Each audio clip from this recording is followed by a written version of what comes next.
اعوذ باللہ من الشیطان اللعین الرجیم بسم اللہ الرحمن الرحیم الحمد للہ وکفا وسلام علی عبادہ الذین اصطفیٰ. درود بھیجی محمد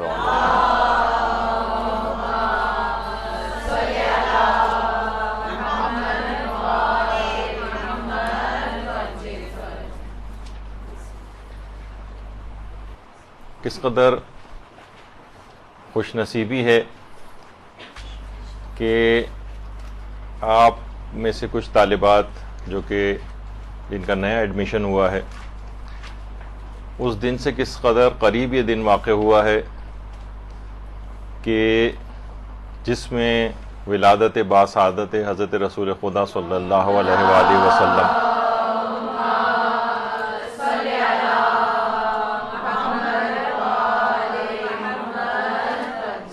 اور حضرت امام جعفر صادق علیہ الصلاۃ والسلام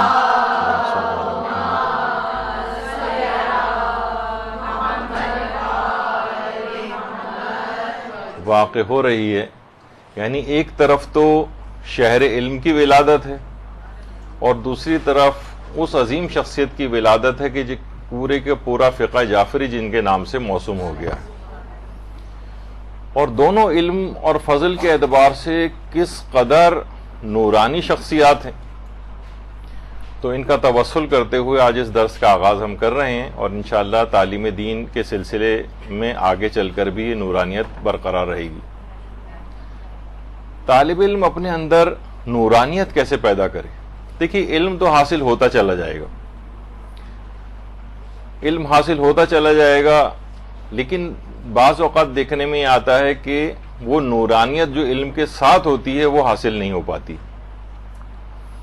جس طریقے سے گدھے کے اوپر کتابیں لاد دی گئی ہوں، کچھ اس طرح سے ایک طالب علم بن جاتا ہے. دیکھیے، سب سے پہلی بات تو یہ ہے کہ آپ کے علم میں یقیناً یہ بات ہوگی کہ علم جو ہے وہ صفت پروردگار ہے، اور پروردگار اپنی صفات کو دینے میں بالکل بھی بخل سے کام نہیں لیتا، بلکہ وہ یہ چاہتا ہے کہ میری ہر صفت بقدر ظرفیت میری مخلوق کے اندر منتقل ہو. یعنی پروردگار عالم مثلا اگر رحیم ہے تو وہ بھی چاہتا ہے کہ آپ لوگوں پر رحم کریں، وہ اگر کریم ہے تو وہ بھی چاہتا ہے کہ آپ لوگوں پر اپنا کرم کریں، وہ اگر حی ہے ہمیشہ زندہ رہے گا تو وہ یہ چاہتا ہے کہ آپ بھی ہمیشہ زندہ رہیں. ظاہر ہے کہ مرنے کے بعد جو ہے وہ زندگی ختم نہیں ہو جائے گی اور اس کے بعد ہمیشہ ہمیشہ جاری رہے گی. یعنی یہ صفت ہمیشگی میں وہ اپنی مخلوق کو بھی شریک کرتا ہے. وہ قدوس ہے، پاک و پاکیزہ ہے، وہ چاہتا ہے کہ میری مخلوق بھی جو ہے وہ پاک و پاکیزہ رہے. وہ سلام ہے، سلامتی کا پیغام ہے، وہ چاہتا ہے ہم سے کہ یہ صفت آپ کے اندر بھی پیدا ہو جائے اور ہم بھی سلامتی کا پیام بن جائیں. ہر شخص کے لیے سلامتی سلامتی ہماری طرف سے ہو، کسی کو کوئی دکھ اور تکلیف و آزار نہ پہنچائیں. وہ عزیز ہے، صاحب عزت ہے، وہ چاہتا ہے کہ ہم بھی کوئی ذلیل کام میں رسوا نہ ہوں. یعنی ہر چیز اسی طریقے سے اس کی ایک صفت علم بھی ہے، اور وہ یہ چاہتا ہے کہ میری مخلوق علم کی صفت سے متصف ہو اور اپنے علم کو مسلسل بڑھاتی چلی جائے. تو دیکھیے، یہ علم ہمیشہ سرفرازی عطا کرتا ہے.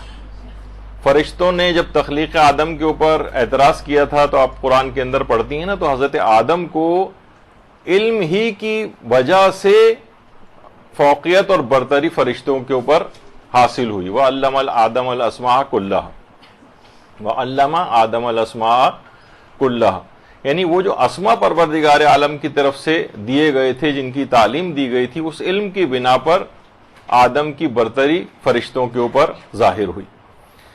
اور آپ جو قرآن ہی کے اندر پڑھتی ہیں کہ عزیز مصر نے جب حضرت یوسف کو قید خانے میں قید کر دیا تھا، تو اپنے اس علم کی برکت ہی کی وجہ سے جو علم تعبیر الرؤیا ان کو دیا گیا تھا، خوابوں کی تعبیر کا علم، اس سے ان کو وہاں سے رہائی نصیب ہوئی تھی. یعنی علم ہر جگہ اس طرح سے نجات کا سامان مہیا کرتا چلا جاتا ہے. اور آپ دیکھتی ہیں کہ غار حرا میں جو وحی نازل ہوئی تھی، اس میں جو ابتدائی آیات تھیں، ابتدائی تقریباً 5 آیات، وہ یہی حصول علم اور ذرائع حصول علم سے متعلق تھی. تو یہ تمام چیزیں ایسی ہیں. اچھا اس میں مرد حضرات کا بھی ایک اپنا رول ہے, خواتین کا بھی اپنا ایک رول ہے. خواتین البتہ اپنی فعالیت کا ادراک کریں کہ علم دین کے سلسلے میں دیکھیے عام طور پر جو عام علوم ہیں ہم دیکھتے ہیں میڈیکل سائنس کے اندر خواتین مردوں سے آگے جا رہی ہیں. کسی بھی جگہ آپ چلے جائیں میڈیکل کالجز کے جو پوائنٹس گزر رہے ہوتے ہیں, اب یہ کہا جانے لگا ہے کہ لڑکوں کو جو آگے بٹھایا جائے اتنی کم تعداد ان کی ہوتی ہے, باقی سب میں لڑکیاں مثلا بیٹھیں گی. اسی طریقے سے انجینئرنگ یونیورسٹیز میں چلی جائیں, کامرس میں آپ دیکھ لیں جا کر, بزنس ایڈمنسٹریشن اور جتنے بھی شعبہ ہے زندگی, ہر جگہ خواتین چھاتی چلی جا رہی ہیں. اخبارات میں آپ دیکھتی ہیں پوزیشن ہولڈرز کی جتنی تصویریں آتی ہیں اس میں زیادہ تر سب خواتین ہوتی ہیں. پھر کیا وجہ ہے کہ علم دین میں خواتین پیچھے جا رہی ہیں؟ یہ آپ دیکھ لیں کہ بہرحال اگر ایک سرسری مطالعہ کریں تو خاص حد سے زیادہ خواتین آگے نہیں ہیں, لیکن وہ اس میں تقریباً مردوں کا اس طرح سے شعبہ ہے. حالانکہ پوٹینشیل آپ کے اندر بہت زیادہ ہے. وہ جو میں اکثر, کیونکہ یہ تقریباً 19 سال ماشاءاللہ سے مدرسے کو ہو گئے ہیں جو اس طرح سے ٹینیور اسٹارٹ اس کا جو ہوتا ہے اور سیشن اسٹارٹ ہوتا ہے, تو اس میں ابتدائی طور پر پہلی کلاس مجھے اور سر وسیم ہم کو لینا پڑتی. تو ہم تقریباً 19 سال سے یہ اسی متعلق بات کرتے آ رہے ہیں, اور اس میں کبھی کبھار میں نے یہ واقعہ بھی سنا ہے جو عالم بعمل شیخ محسن علی نجفی صاحب قبلہ فرماتے ہیں. وہ فرماتے ہیں کہ 2 کمزوریاں خواتین کی ایسی ہیں جو تبلیغ دین میں ان کی خوبیاں بن سکتی ہیں. میں نے اس دفعہ پہلے بھی سنائی تھی یہ بات ان کی, بہت کیونکہ ہے بہت اہم بات. تو پہلی خامی بظاہر دنیاوی ہے کہ بولتی بہت ہے. اچھا جب بولتی بہت ہیں تو ظاہر ہے کہ اس تبلیغات کے اندر بولنا ہی پڑتا ہے. خاموش رہنے والا آدمی کیا تبلیغ کرے گا؟ تو یہ بظاہر دنیاوی ایک لحاظ سے خامی ہے ان کی, لیکن تبلیغات کے اندر یہ خوبی بن جاتی.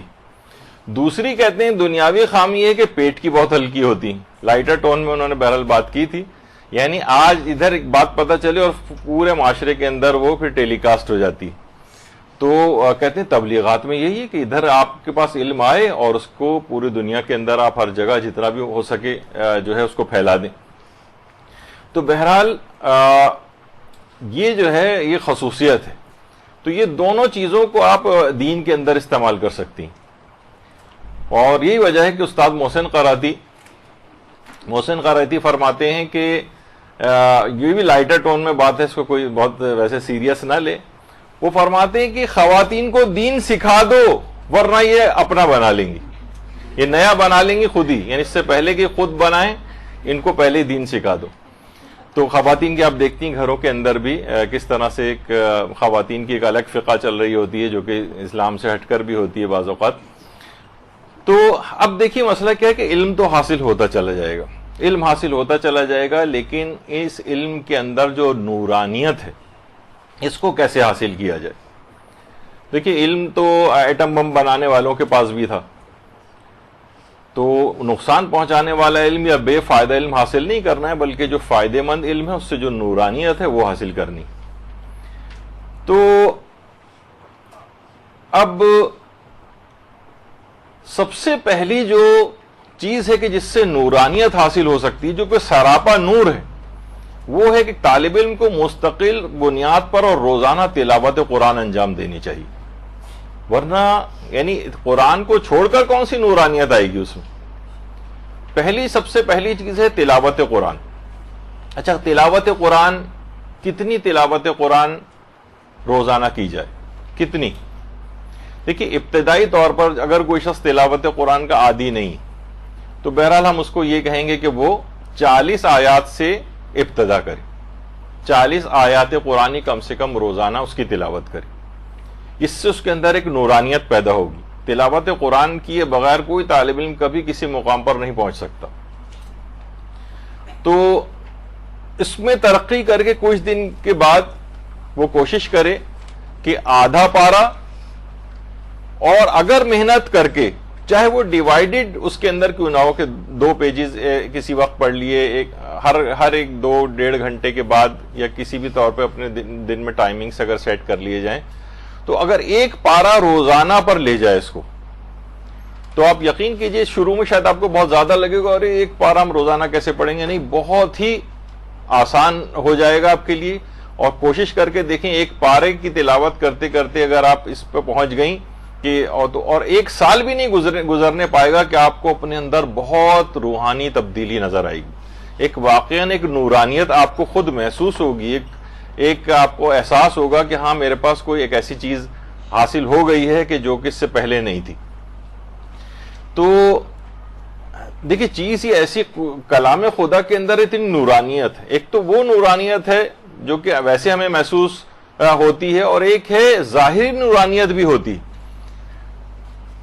کاظم ساروقی، کربلائی کاظم ساروقی، ان کا ہم کئی دفعہ اپنے جو لیکچرز یہاں پر ہوتے ہیں اس میں ان کا بہت تفصیل سے ذکر بھی کیا ہے. ایک ڈیڑھ گھنٹے کی کلاس بھی ان کے حالات کے اوپر ہوئی ہے.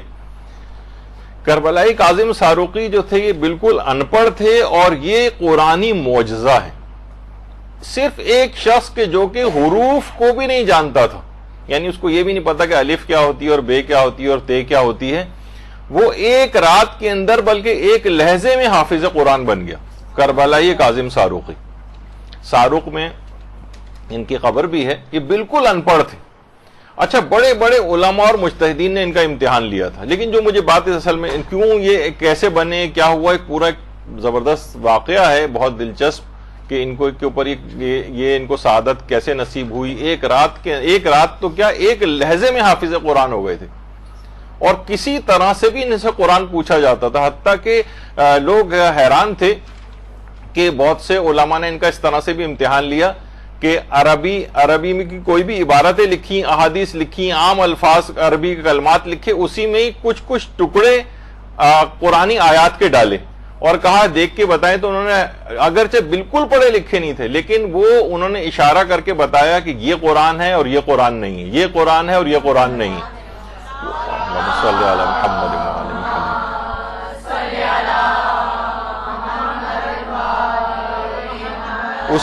اس کی وجہ کیا تھی؟ وہ کہنے لگے کہ مجھے پڑھنا نہیں آتا، لیکن یہ کلمات نورانی شکل میں مجھے نظر آ رہے ہیں. اس میں قرآن کی ایک الگ ایک نورانیت، ظاہری نورانیت بھی ہے اور ایک باطنی نورانیت بھی ہے، جو کہ ہمیں اس کی تلاوت سے اور اس کے اوپر عمل سے جو ہے وہ بعد میں اس کا خود احساس ہوتا ہے.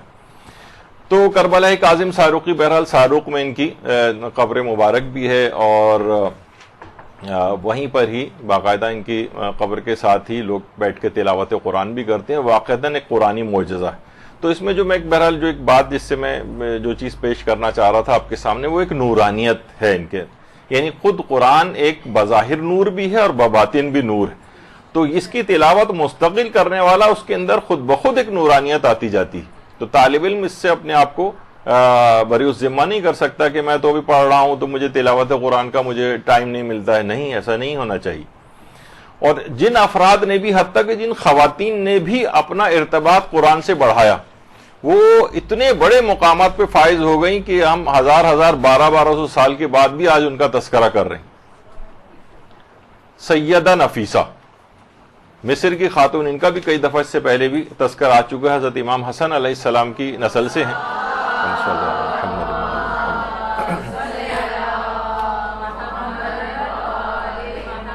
اور مصر میں ان کا مزار ہے، اور ان کی جو شادی تھی حضرت امام جعفر صادق علیہ السلام کے اولاد میں سے، اللہم صلی علی محمد وعلی محمد،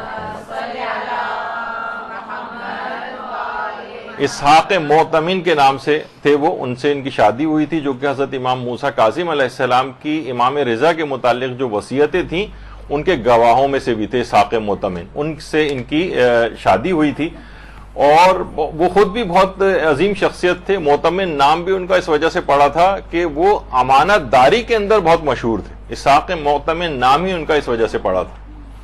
تو بہرحال جو سیدہ نفیسہ تھی یہ حافظہ قرآن تھی، حافظہ قرآن. اور باقاعدہ آغا ذبیح اللہ محلاتی انہوں نے کتاب لکھی ہے ریاحین الشریعہ، یعنی جو شیعوں میں بانوان دانشمند شیعہ، یعنی عقلمند ترین خواتین، ہوشیار ترین خواتین جو گزری ہیں، ان کے موضوع پر ایک جو ہے وہ کتاب لکھی ہے. اس میں ان کا تذکرہ کیا ہے.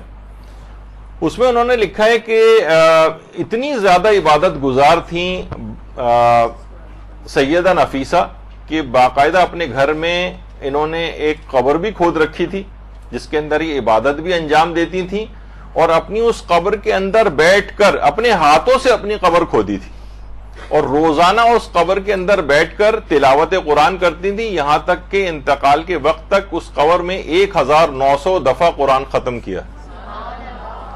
یہ تو ذبیح اللہ محلاتی نے لکھا ہے، اور بہت سی اور جو جگہوں کے اوپر اس تعداد کے متعلق ہے، یہاں تک کہ کچھ علماء نے 6000 دفعہ ختم قرآن کرنے کے متعلق بھی تحریر فرمایا۔ تو یہ کوئی مذاق بات نہیں ہے کہ قرآن سے اس قدر ارتباط بڑھایا تھا کہ 1900 دفعہ یا 6000 دفعہ ختم قرآن بیٹھ کر کیا، اور اس قدر ہی سعادت حاصل ہوئی تھی کہ کہا جاتا ہے، روایتوں میں بھی بات آئی ہے باقاعدہ، یہ ان کی محراب ہے کہ جہاں پر وہ عبادت بھی کیا کرتی تھیں، اور یہیں پر ان کا انتقال بھی ہوا ہے، اور انتقال کے وقت بھی تلاوت قرآن کر رہی تھیں، اور اس آیت کی تلاوت کر رہی تھیں جو ان کی محراب پہ اب بھی لکھی ہوئی ہے، لہم دار السلام عند ربہم وہو ولیہم بما کانوا یعملون۔ یہ باقاعدہ اس آیت کی تلاوت کرتے ہوئے اس جہان فانی سے رخصت ہوئیں۔ تو بہت قرآن سے اپنے ارتباط کو اس قدر بڑھا لیا تھا، اس قدر تلاوت قرآن، اور صرف یہی نہیں کہ بلکہ اس کی وجہ سے دیگر ان کو حاصل ہوئی نعمتیں اور فضیلتیں۔ 30 حج کیے، 30 حج سیدہ نفیسہ نے، اور انتہا سے زیادہ مالدار بھی تھیں، لیکن اس کے باوجود بھی تاریک دنیا کی طرح سے انہوں نے زندگی گزاری، اور علم اس قدر بڑھ گیا تھا کہ باقاعدہ برادران اہل سنت کے بڑے بڑے علماء، مثلا محمد ابن ادریس شافعی، وہ ان سے احادیث لینے کے لیے ان کے گھر تشریف لاتے تھے۔ حنبلی عالم احمد ابن حنبل سیدہ نفیسہ کی علمی اور اخذ احادیث کی جو نشستیں ہوتی تھیں اس میں شرکت کیا کرتے تھے، اور آج بھی ہر اتوار اور جمعرات کو باقاعدہ لوگ ان کے مزار پر جاتے ہیں، اور یہاں تک کہ شادی بیاہ کی جو تقاریب ہوتی ہیں وہ بھی سیدہ نفیسہ کے مزار پر ہی منعقد کرتے ہیں وہاں کے علاقے کے لوگ، اور بلکہ وہاں پر ایک رسم بھی ہے، رسم کے طور پر ایک علاقائی رسم ہے کہ جو بھی نئی نویلی دلہن ہوتی ہے اس کو وہاں لا کر قبر سیدہ نفیسہ کا ایک طواف کرایا جاتا ہے، پھر وہ اپنے شوہر کے گھر جاتی۔ تو بڑی بابرکت دیکھیے اب یہ خواتین کے ان کی جو سب سے بڑی فضیلت ہے سیدہ نفیسہ کی، وہ قرآن سے ارتباط ہے، اور اس قرآن سے ارتباط کے نتیجے میں آپ نے دیکھا کہ کتنا بڑا مقام حاصل کیا کہ آج تک سیدہ نفیسہ کا نام زندہ ہے، اور خاص طور پہ تلاوت قرآن اپنی قبر کھودی ہوئی، جو اپنے ہاتھ سے قبر کھودی تھی، اس میں بیٹھ کر 1900 دفعہ یا 6000 دفعہ ختم قرآن کیا۔ تو بہت چیزیں ایسی ہیں اس کے اندر کہ جو برکتیں حاصل ہوتی ہیں۔ اچھا، کچھ قرآنی سورہ بھی ایسے ہیں کہ جو کہ اسپیشلی، ویسے تو پورا قرآن ہی نورانی کرتا ہے، لیکن علم کے اعتبار سے اور کوئی طالب علم کی نورانیت کے اعتبار سے کچھ خصوصی سورہ بھی ہیں، یہ بھی اگر آپ اس طور پر اس کو دیکھ لیں، اور یہ ہمارے بڑے بڑے مجتہدین جیسے کہ عرفانیات کے اندر سید عبد الکریم کشمیری کا نام جو ہے وہ بہت مشہور ہے۔ آیت اللہ سید عبد الکریم کشمیری وہ فرماتے تھے کہ حصول علم کے اندر اور اصول علم میں نورانیت پیدا کرنے کے لیے اور درجات میں بہت زیادہ اضافے کے لیے، یعنی اگر کوئی طالب علم چاہے کہ میں نورانی بن جاؤں، نورانیت میرے اندر آ جائے اور میں علم کے بڑے مقامات پر فائز ہوں، تو وہ فرماتے تھے اس کے لیے سورہ یاسین کی تلاوت کرے، لیکن کتنی تلاوت، روزانہ کی بات نہیں، کم سے کم اس نیت سے کہ میرے اندر نورانیت پیدا ہو جائے اور علم میں میں بہت بڑے مقام کو حاصل کروں، خصوصی اس نیت سے 85 مرتبہ سورہ یاسین کی تلاوت کرے۔ بہت جلدی وہ دیکھے گا کہ میرے اندر نورانیت بھی پیدا ہوئی اور علم میں ترقی کرتا جائے گا۔ باقاعدہ سید عبد الکریم کشمیری اس کام کے لیے 85 دفعہ، اب چاہے آپ وہی میں بتایا کہ کتنی بھی دفعہ اس کو کتنے بھی دنوں میں آپ ڈیوائیڈ کر کے پڑھ لیں، آپ سوچیں گے روزانہ میں 5 دفعہ سورہ یاسین پڑھوں گی، لیکن نیت یہ ہو کہ اسی نیت میں جو 85 دفعہ کی میں نے نیت کی ہے اس میں سورہ یاسین کو شمار کروں گی۔ اسی طرح سے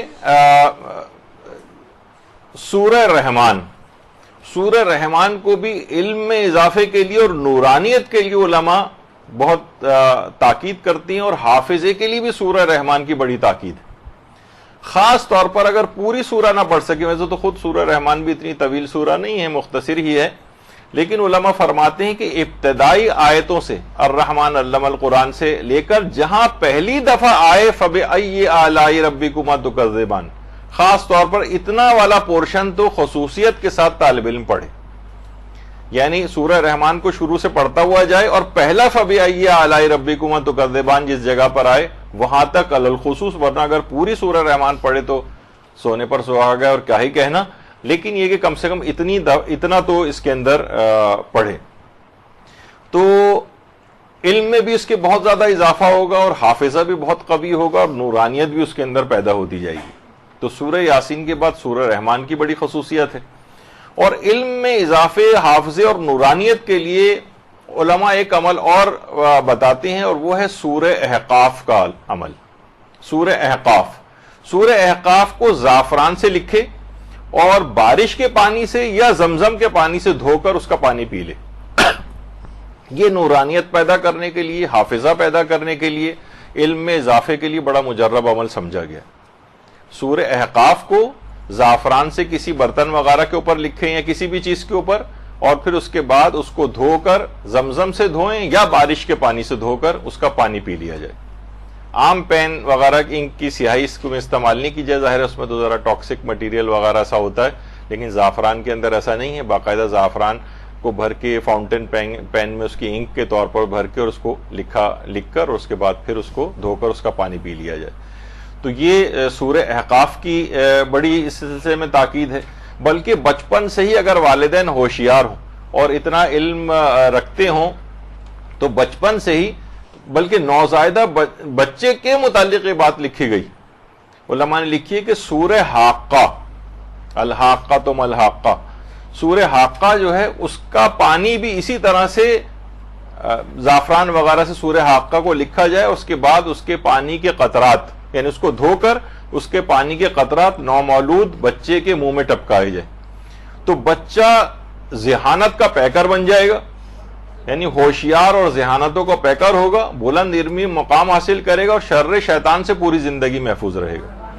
تو بہرحال یہ سورہ حاقہ کے متعلق ہے. یہ علم کے اعتبار سے جو میں نے کہا، ویسے تو پورا قرآن ہی نورانیت عطا کرنے والا ہے، لیکن خصوصیت کے ساتھ کچھ چیزیں علم سے متعلق بھی. تو ان چیزوں کی بہت اہمیت ہے، اس کو دیکھنا چاہیے. ہاں بس وہ اس تفصیل تو اس کی بہت ہوگی، پھر کس میں کون سی بوتل ہونی چاہیے، بوتل کا منہ کھلا ہو کہ بند ہو، اس کی تو فقہی مسائل بہت سارے الگ ہو جائیں گے پھر.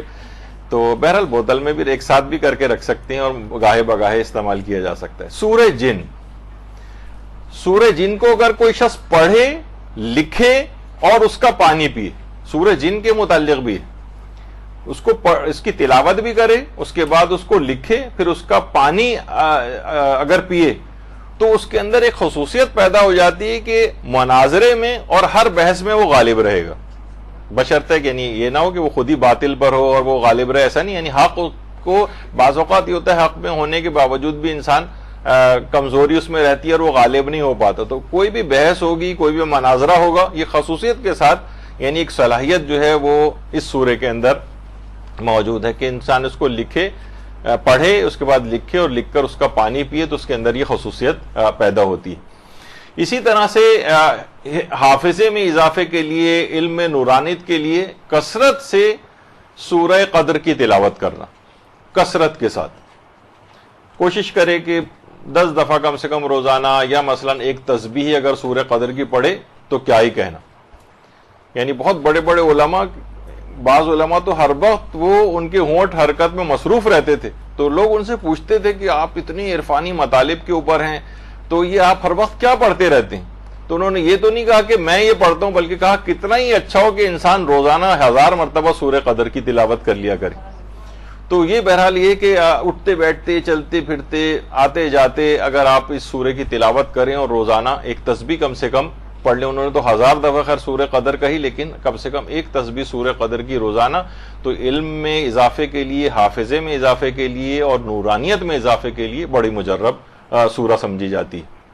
لہٰذا یہ قرآن کے ساتھ جو ارتباط ہے یہ طالب علم کو نورانی بننے کے لیے لازمی اپنے اندر پیدا کرنا پڑے گا. اور پھر جب روزانہ کی بنیاد پر جو تلاوت قرآن ہوگی تو پھر آپ خود دیکھیں گے کہ کتنی تبدیلی آپ کو علم و دانش کے اعتبار سے بھی اپنے اندر محسوس ہوگی, اور ایک نورانیت کا ایک باقاعدہ آپ کو ایک احساس ہوگا اپنے اندر.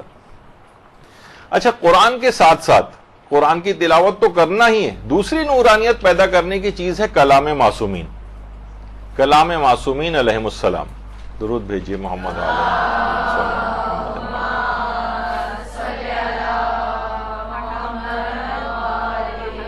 جو کتابیں جس میں احادیث مبارکہ لکھی ہوتی ہیں یہ بھی گھروں کے اندر ہونی چاہیے. لوگ عام طور پر کوئی مرحوم انتقال کرتے ہیں تو ان کی کتابیں بوجھ سمجھتے ہوئے لا کر مدارس میں ادھر ادھر دینے کی کوشش کرتے ہیں. مرحوم کی کتابیں تھیں, اچھا ہے کسی جگہ کام آ جائیں گی, یعنی اپنے گھر میں میراث کے طور پر نہیں رکھتے ہیں ان کو, بلکہ ڈمپ کر دیتے ہیں. سوچتے ہیں کس طرح سے معاذ اللہ, یعنی اچھے الفاظ نہیں, کچرے کو جو ہے گھر سے باہر نکالا جائے. تو تقریباً یعنی اسٹائل اسی طرح سے ہوتا ہے. تو احادیث مبارکہ, کلام معصومین, ان کی کتابیں یہ خود گھر میں فقط رکھی بھی رہیں اگر, یعنی ویسے تو تلاوت کرنی ہے ان کی, ان کو پڑھنا ہے, ان کو حفظ کرنا ہے, تاکہ عام زندگی میں جب بھی کبھی اس قسم کے مواقع پیش آتے ہیں تو آپ کو وہ احادیث مبارکہ یاد آتی ہیں, آپ کے اندر موجود ہوتا ہے ان کا پیغام, وہ آپ کو روکتی ہیں گناہوں سے, وہ آپ کو مختلف زندگی کے مراحل کے اوپر جب ڈیسیجنز لینے ہوتے ہیں اس وقت وہ مدد کرتی ہیں کہ آپ کو کب تحمل دکھانا ہے, کب بردباری دکھانی ہے, کب آپ کو عمل کون سا کرنا ہے. یہ جو آپ کے اندر آپ ہو سکتا ہے اس وقت ذاتی طور پر آپ کو پوچھا جائے تو آپ حدیث بتا بھی نہیں سکیں, لیکن اس کا پیغام آپ کے اندر موجود ہوتا ہے جو آپ کو اس کے مطابق عمل کرواتا ہے جو اس وقت کی ضرورت ہوتی. تو بہرحال اس طرح سے ان کے اندر ایک نورانیت ہے. ان کتابوں کی جو تحریر جو نظر آ رہی اس کے اندر ایک نورانیت ہوتی, بلکہ ان کے اندر شفا بھی ہوتی. ہمارے ہاں دیکھیں چیزوں کو اس طرح سے لیا نہیں جاتا ہے. مثلا آیت اللہ شبیری زنجانی موجودہ زندہ مراجع میں سے ایک, شبیری زنجانی خود فرماتے ہیں کہ شیخ عباس قمی جو صاحب مفاتیح الجنان تھے, جو آپ کے گھر میں جن کی کتابیں اتنی موجود ہوں گی اور خاص طور پہ مفاتیح, تو شیخ عباس قمی کے متعلق آیت اللہ شبیری زنجانی فرماتے ہیں کہ جب میں نے اپنی حوزوی تعلیم شروع کی تھی اس وقت شیخ عباس قمی انتقال کر گئے تھے, یعنی میں نے ان کا زمانہ تو نہیں پایا, البتہ ان کے بیٹے تھے حاج علی میرزا, یہ ان کے بیٹے شیخ عباس قمی کے, ان سے ان کی دوستی تھی آیت اللہ شبیری زنجانی کی.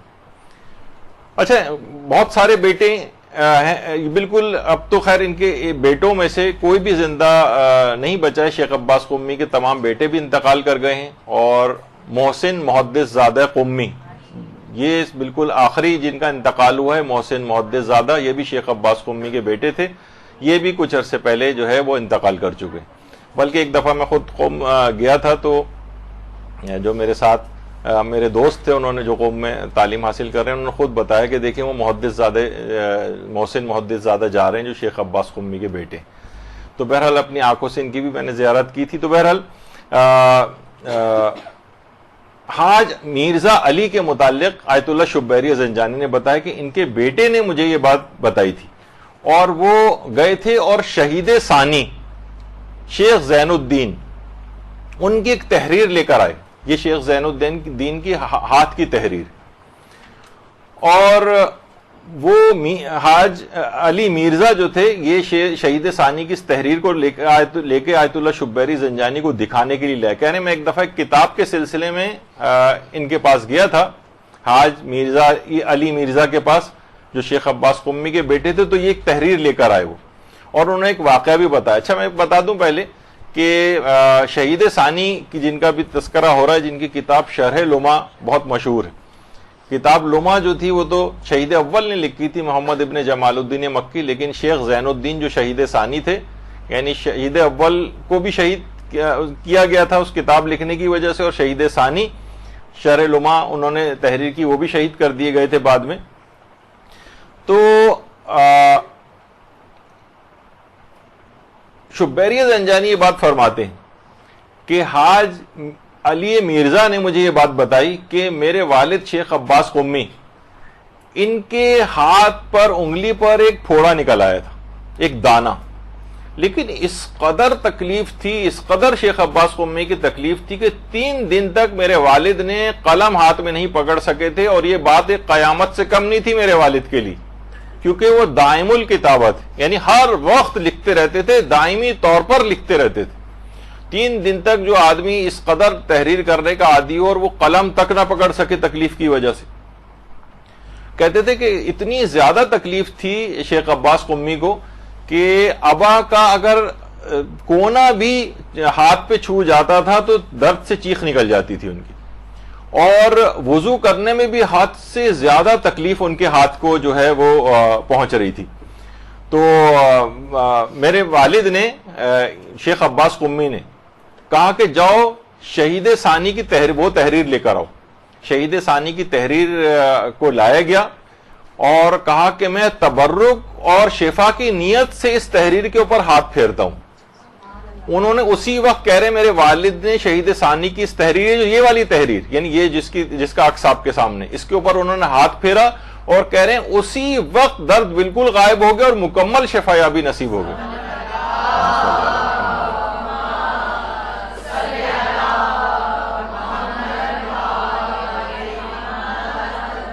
یہ ایسی نورانیت ہے تعلیمات محمد و آل محمد علیہ السلام کے اندر، یہ ایسی شفا یابی ان کے اندر ہے۔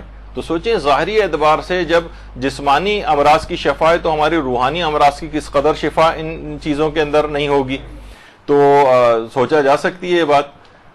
تو باقاعدہ اس بات کو جورا از دریا کے نام سے جو کتاب، جورا کہتے ہیں گھونٹ کو، یعنی دریا میں سے فقط ایک گھونٹ، تو وہ آیت اللہ شبیری زنجانی کی پورا یہ تفصیل جو ہے اس کتاب کے اندر جو لکھی گئی ہے، اس کے اندر یہ بات موجود ہے، پورا واقعہ۔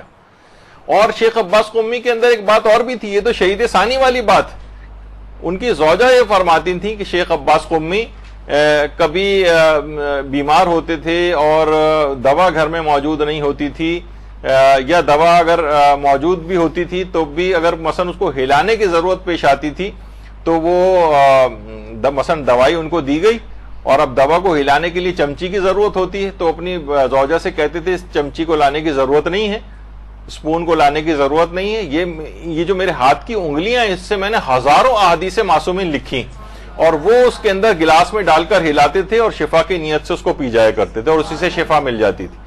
تو یہ احادیث مبارکہ، یہ قرآنی آیات، یہ ایک ایسی نورانیت رکھتی ہیں، ایسی شفا یابی رکھتی ہیں کہ ظاہری اور باطنی تمام امراض کی شفا اس کے اندر موجود ہوتی ہے۔ تو انسان چاہے تو اپنے آپ کو ان کے ذریعے نورانی کر سکتا ہے، تلاوت قرآن کے ذریعے نورانی کیجیے، احادیث معصومین کو یاد کر کر کے اپنے آپ کو نورانی بنائیے۔ کوئی ایسا موقع پیش آ جائے تو آپ کی زبان پر اس موقع سے متعلق احادیث مبارکہ آپ کو یاد ہو، آپ کی رہنمائی کرنے کے لحاظ سے بھی ہو، اور دوسروں کے لحاظ سے ان تعلیمات کو پیش کرنے کی صلاحیت بھی ہونی چاہیے۔ یعنی ایسا نہ ہو کہ بس آپ نے یاد کر کے رکھا ہوا ہے، کبھی زبان پہ آتی نہیں، کیونکہ خواتین اور عام طور پر عام زندگی میں دیکھتے ہیں لوگ اوائڈ کرتے ہیں احادیث کو ذکر کرنا، امام زمانہ علیہ السلام کا ذکر کرنا عمومی زندگی میں لوگوں کے نظر نہیں آتا۔ صلی اللہ محمد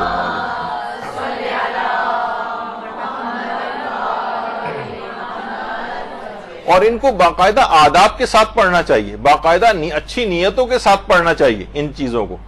یہاں تک کہ ابھی آپ نے شاید دیکھا بھی ہوگا، کچھ خواتین جو سنتی ہیں علماء کے، مثلا مولانا علی مرتضی زیدی صاحب یہاں پر بھی آتے ہیں پڑھانے کے لیے، انہوں نے خود اپنا ایک ایکسپیرینس بتایا، اور کہنے میں نے جن لوگوں کو بتایا انہوں نے اس سے بہت استفادہ کیا۔ وہ کہتے ہیں جس طریقے سے تسبیح حضرت فاطمہ الزہرا سلام اللہ علیہ صلی اللہ علیہ وسلم،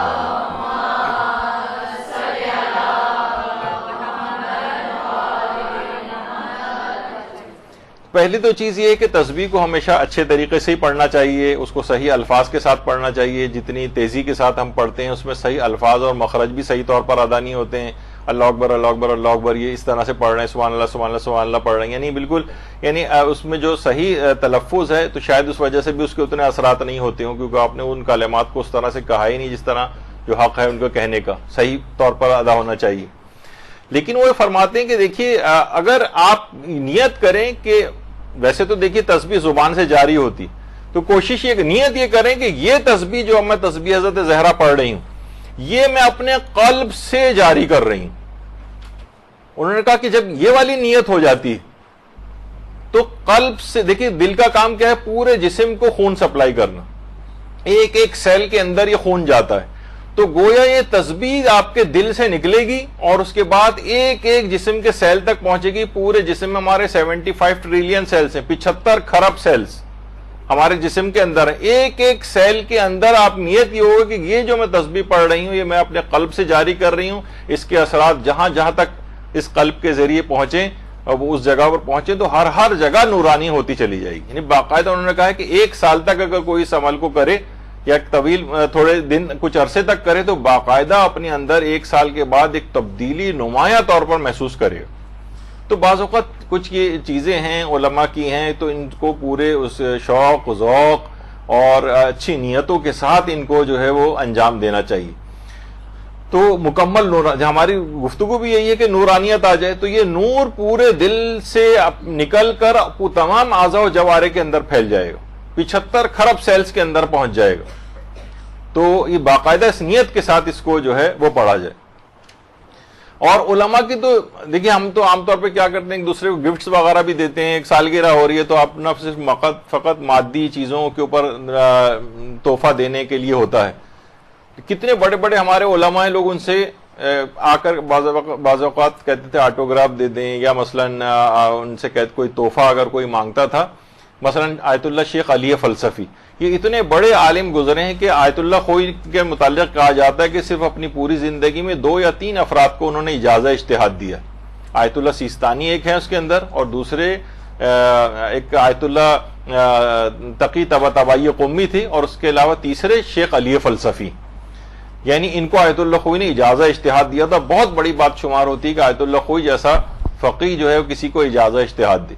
ان سے کوئی مانگتا تھا کوئی تحفہ تو کہتے تھے لاؤ کاغذ، اور اس کے اوپر احادیث مبارکہ تحریر کر کے دیتے تھے بطور تحفہ. تو ہمارے ہاں تو عام طور پر یہ چیز نہیں، کیونکہ یہ نورانیت پیدا کرنے والی چیزیں.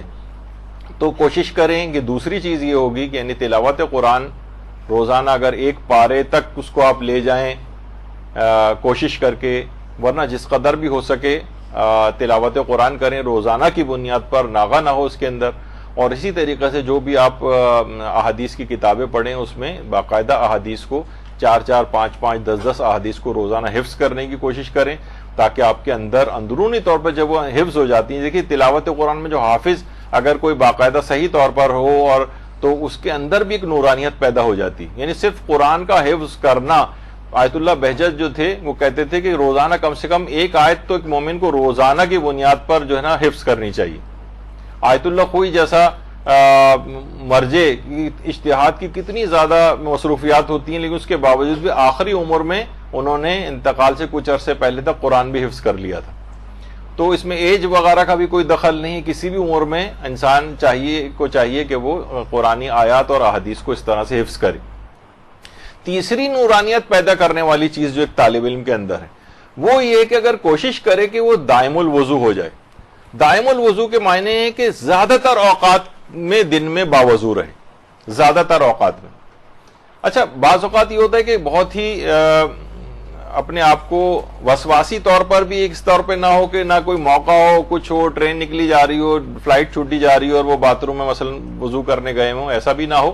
یعنی جو روزانہ کے اوقات کار ہیں اس میں زیادہ تر اوقات میں باوضو رہے. تو یہ خود وضو کے متعلق کہا جاتا ہے، بلکہ تجدید وضو کرتا رہے. بعض اوقات یہ بھی ہوتا ہے الوضو علی الوضو نور علی نور، باقاعدہ حدیث کے اندر یہ بات آئی ہے ایک نور کے اوپر دوسرا نور شمار ہوتا ہے. وہ یعنی ابھی وضو ٹوٹا بھی نہیں اور دوبارہ آپ نے ایک وضو اور اگر جا کے کر لیا، مثلا وضو پہلے سے چلا آ رہا تھا، ہم نے کیا ہوا تھا مثلا آدھے گھنٹے پہلے وضو اور نماز کا وقت آ گیا، تو آپ ایک اور وضو تجدیدی ایک دفعہ اور وضو کر لیں، نور علی نور ہو جائے گا. تو نورانیت ہے وضو کے اندر ایک. تو زیادہ تر اوقات میں امام خمینی کہتا ہے کہ دائم الوضو رہتے تھے، ہمیشہ دائمی طہارت کے ساتھ رہتے تھے. اور صرف یہی نہیں، دیگر علماء بھی، آیت اللہ مرشی نجفی کا بھی یہی تھا، بلکہ لوگ تو یعنی باقاعدہ ان کے وضو کو کرتے ہوئے ان کو دیکھتے تھے، ان کے وضو کا پانی وغیرہ تبرک کے طور پر لیا کرتے تھے. یعنی خود بہت اہمیت ہے اس وضو کی، اس عبادت کی، جس کو لوگ اتنے زیادہ اہمیت نہیں دیتے. تو زیادہ تر اوقات میں باوضو رہنا یہ نورانیت پیدا کرتا ہے. آیت اللہ شہید مرتضی مطہری یہ خود فرماتے تھے کہ ہم دیکھتے تھے کہ ہم اپنے والد کو کہ شاذ و نادر کوئی موقع ایسا ہوتا ہوگا جب وہ بغیر وضو کے رہتے ہوں. اپنے والد کے متعلق شہید مطہری بتاتے ہیں کہ میرے والد بہت ہی شاذ و نادر کبھی بغیر وضو سے ہوتے تھے، یعنی ہر وقت باوضو رہتے تھے. تو ظاہر اولاد نے بھی یہ چیز سیکھی، اور یہی وجہ ہے کہ شہید مطہری کی جو بیوہ ہیں، شہید مطہری تو شہید ہو گئے تھے، جو درمیان میں شہید مطہری کی زوجہ، وہ فرماتی ہیں خود ہم شہید کے متعلق میں یہ دیکھتی تھی کبھی بغیر وضو سے نہیں رہتے تھے. کبھی وضو اگر ٹوٹ جاتا تھا تو دوبارہ فوراً جا کر وضو کر لیتے. تو یہ چیز اپنے والد سے انہوں نے سیکھی ہوئی تھی. تو اس طرح سے ایک نورانیت پیدا ہوتی. کسی طور پر بھی کوشش کر کے اگر آپ دن کے زیادہ تر اوقات کے اندر باوضو رہیں. تو امام خمینی سفر میں کہیں ہوتے تھے، کسی بھی جگہ ایسے نامساعد حالات اور اس طرح سے بھی، یعنی کبھی ہر وقت کوشش کر کے وہ اپنے وضو کی تجدید کرتے رہتے تھے. تو یہ ایک مسلسل ایک نورانیت پیدا کرنے والا ایک عمل ہے. دن کے زیادہ تر اوقات میں کوشش کر کے باوضو رہیں تو یہ آپ کے اندر خود ایک نورانیت پیدا ہوتی چلی جائے گی. تھوڑا سا اپنے آپ کو امپروو کرنے کی، ظاہر ایک طالب علم تھوڑی سی محنت نہیں کرے گا، وضو کرنے میں کتنا وقت لگتا ہے، بلکہ گھر میں ایک اسپرے بوٹل ہونی چاہیے، باتھ روم جانے کی بھی ضرورت نہیں. اسپرے کیا، چہرے پر پانی ڈالا، چہرہ تک پانی پہنچا دیا، دائیں اور بائیں ہاتھ کے اوپر اسپرے کیا، اسپرے بوٹل آتی ہیں، بیڈ پہ بیٹھے بیٹھے آپ بڑے آرام سے وضو کر لیا. اس کے لیے جانے کی بھی کہیں ضرورت نہیں ہے، اور وضو کے نورانی فائدے آپ نے حاصل کر لی. تو بعض اوقات یہ ہوتا ہے نا، ہم اس وہ غلط طرح کے جو اہتمامات ہمارے ہو گئے ہیں نا، کہ پورا ایک پروٹوکول ایک چیز ہے، اور تولیے سے خشک کرنا، اور یہ تو اس سے بھی آدمی گھبراتا ہے کہ تمہیں بہت ٹائم لگے گا. تو یہ جو افراد حج اور عمرے اور زیارات پہ جاتے ہیں، وہ دیکھتے ہیں اسپرے بوٹل سے، وہ کتنی وہیں بیٹھے بیٹھے یا بس میں بیٹھے ہوئے ہیں. اب ظاہر ہے وضو کرنے کہاں جائیں گے، وہیں بیٹھے بیٹھے وضو کر لیا انہوں نے، اور مستحب نمازیں پڑھتے ہوئے جا رہے ہیں اپنی سیٹ پہ بیٹھے ہوئے. تو یہ بہت ساری چیزیں ایسی ہیں کہ جو کہ انسان کو سیکھنی چاہیے. اچھا، اب اس کے بعد یہ تو ہو گئی ایک چیز. اس کے بعد پھر ایک چیز اور بھی ہے، علماء کہتے ہیں کہ قبلہ رخ ہو کر اگر مطالعہ کریں گے تو اس کے اندر نورانیت آتی، وہ چیز بھی یاد ہوتی. مثلا تقریباً اگر آپ جیسے ابھی کی، میں نہیں کہہ رہا کہ آپ ابھی ایسا ہو جائے، یعنی میں بتا رہا ہوں کہ قبلہ رخ صرف تھوڑا سا لیفٹ پہ ہونے سے قبلہ رخ، مثلا قبلہ آپ کے تو گھر میں بھی کبھی پڑھ رہی ہو، کوشش کریں کہ کرسی میز یا اس طرح سے اگر کوئی ہو، اور ممکن ہو قبلہ رخ ہونا، پڑھائی کے وقت قبلہ رخ ہونا اگر ممکن ہے تو آپ کوشش کر کے قبلہ رخ ہو کر پڑھیں. خود قبلہ رخ ہونے میں اور خانہ کعبہ کی طرف سمت کرنے میں، آپ دیکھتی ہیں ریڈیو کی خاص سمت کے اندر جب اس کی وہ سوئی جاتی ہے تو وہ فوراً سگنلز کو کیچ کرتی، اور ورنہ آپ ویسے گھمائیں ادھر ادھر تو نہیں ہے. پہلے بوسٹرز اور وہ سب لگے ہوتے تھے، اینٹینا ہوتے تھے، خاص سمت کے اندر جب اس کو گھماتے ہیں ڈش اینٹینا کو تو پھر وہ سگنلز کو ریسیو کرتا ہے. تو بعض اوقات قبلہ رخ ہو کر اگر مطالعہ کرتے ہیں تو اس میں سمجھیں ایک لحاظ سے آپ کو سگنل زیادہ پروردگار کی طرف، یعنی کہ فہم میں اضافہ ہوگا، حافظے میں اضافہ ہوگا، نورانیت میں اضافہ ہوگا. کوشش کریں کہ قبلہ رخ ہو کر جتنا بھی ممکن ہو سکے اس کو پڑھیں. بلکہ بہت سے علماء تو اس کے بھی قائل ہیں، اگرچہ کوئی الگ سے کسی روایت میں تو نہیں آئی یہ چیز، لیکن وہ کہتے ہیں کہ ہم نے یہ دیکھا کہ نارمل بھی اگر کوئی مطالعہ نہیں کر رہے، کوئی ذکر نہیں کر رہے نمازوں میں کے اوقات میں، تو خیر وہ تو قبلہ رخ ہو کر ہی پڑھی جائیں گی. لیکن ویسے بھی اگر صرف بیٹھے ہوئے ہی ہیں اور قبلہ رخ ہو جائیں تو وہ بھی برکت کا باعث ہوتا ہے.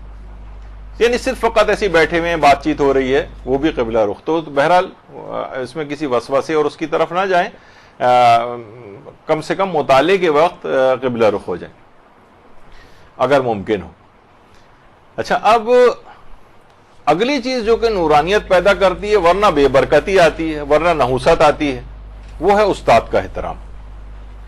یعنی جس قدر انسان اپنے استاد سے متواضع رہتا ہے اسی قدر اس کا علم بڑھتا ہے. اور علماء فرماتے ہیں اللہ کی عادات میں سے ایک ہے، اللہ کی عادت، یعنی یہ جملہ تو اتنا نہیں اردو میں شاید مناسب لگتا، لیکن اللہ کی عادت یہ ہے کہ اگر استاد راضی نہ ہو تو علم اس شخص کے پاس آ نہیں سکتا، یا کم سے کم وہ نورانیت علم منتقل نہیں ہوتی۔ اور آپ کو پتہ یہ روایتوں میں بھی بات آئی ہے کہ خوشامد ویسے کسی کی پسند نہیں کی گئی ہے، لیکن عالم کی اور استاد کی خوشامد کرنا جو ہے وہ مذموم نہیں۔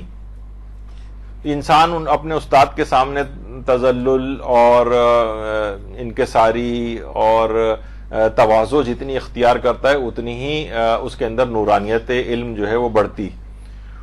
اچھا، علماء نے ایک چیز اور بتائی، میں نے کسی روایت میں تو نہیں پڑھی لیکن اقوال علماء میں ایک چیز دیکھی، وہ یہ کہتے ہیں کہ حافظے میں اضافے کا ایک عمل یہ کہ انسان اپنے استاد کے حق میں دعا کرے، اس کا اپنا حافظہ اگر قوی کرنا ہے اس کو تو اپنے استاد کے حق میں دعا کرے۔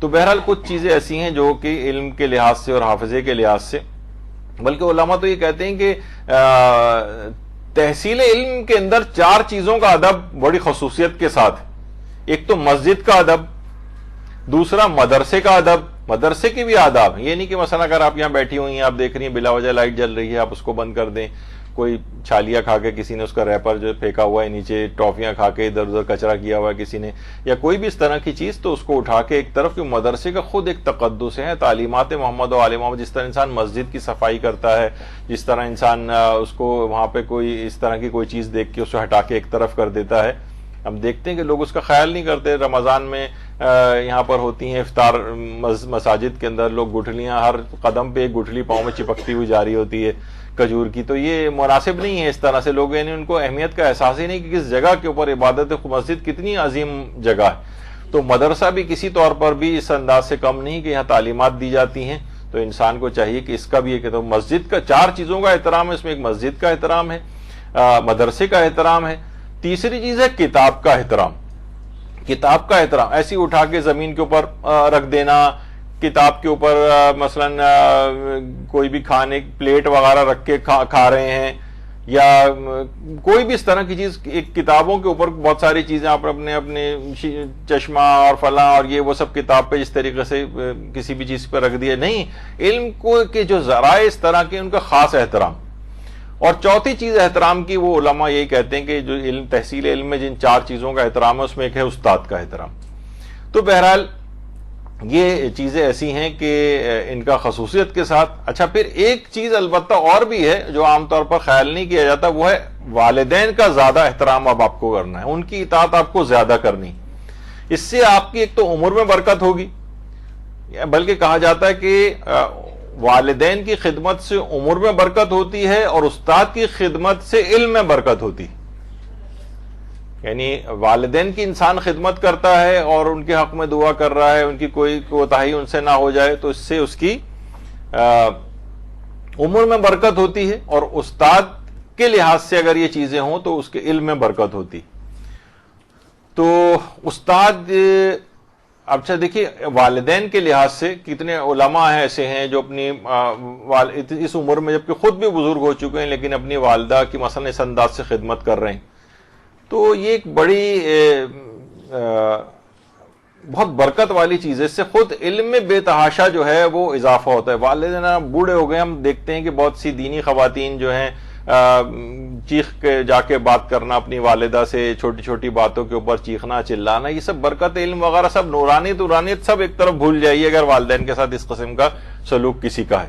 آپ کا سلوک پہلے سے بہتر ہو جانا چاہیے، احسانات پہلے سے زیادہ ہو جانے چاہیے، بالکل اس طریقے سے ان کے سامنے عاجزی اور انکساری اختیار کرنا، کبھی بھی بلند آواز سے ان سے بات نہ کرنا، یہ سب چیزیں اس کا اہتمام ہونا چاہیے۔ تو ہم نے یہ بھی دیکھی یہ چیز کہ والدین کا اس طرح سے اگر کوئی احترام کرتا ہے تو علم میں بھی اس کی بہت زیادہ ترقی اس کو جو ہے وہ ملتی۔ والدین اب بوڑھے ہو جاتے ہیں، بزرگ ہو جاتے ہیں، بہت سی چیزوں میں ان کو زیادہ توجہ اور محبت کی ضرورت ہوتی، تو اس طرف واقعتاً دھیان دینا چاہیے۔ ہم دیکھتے ہیں کتنے بڑے بڑے علماء، اور وہ خود جو خدمتیں کر رہے ہیں، خود علی بہجت جو آیت اللہ بہجت کے بیٹے، یہ آیت اللہ بہجت ہیں، گھر میں یہ امام خمینی کے بیٹے بھی انہی کے بال کاٹا کرتے تھے، خدمتیں کر رہے ہیں، اور ہر بس سمجھیں جس طریقے سے غلام ایک گھر کے اندر ایک موجود ہوتا ہے نا، کوئی اس طرح سے اپنے والدین کی خدمت کرنا. آیت اللہ وحید خراسانی ان کے بیٹے یعنی خود بھی وہ مجتہدین بن گئے ہیں، ان کے علماء کے بیٹے، لیکن پھر بھی اپنے والدین کی اس طرح سے جو ہے خدمت کرتے نظر آتے ہیں. ہر جگہ بالکل اس طرح کو غلام ساتھ ساتھ چل رہا ہوتا ہے. بس میں بیٹھ کے مثلا درس خارج کے لیے آیت اللہ وحید خراسانی مثلا جا رہے ہیں تو وہ ساتھ بیٹھ کے جا رہے ہیں. تو اس سے ایک نورانیت علم جو ہے وہ حاصل ہوتی. اور استاد کے احترام میں خصوصیت یہ بھی ہے، دیکھیے ایک تو یہ ہے کہ بچپن سے یہ سب چیزیں سکھانی بھی چاہیے. مثلا ہمارے یہاں بہت سے طالب علم ہیں، مثلا ایک طالب علم ہے ہمارا اس وقت جس کو ہم نے یہ سرکل کیا ہوا اس کے اندر، رضا علی کاظمی. یہ یہیں پہ بالکل جو چھوٹے بچوں کی جو کلاسز ہوتی ہے اس کے اندر یہ بچہ جو ہے وہ پڑھا کرتا تھا. اور لیکن انتہائی عاجزی انکساری، اب ماشاءاللہ یہ نجف گئے ہوئے کئی سال ہو گئے ہیں، اب باقاعدہ عشرے پڑھنا شروع ہو گیا ہے. یعنی مدرسے کی بہت ساری جو ہماری ماشاءاللہ سے معاشرے کے اندر کام کرنے والی پروڈکٹس ہیں.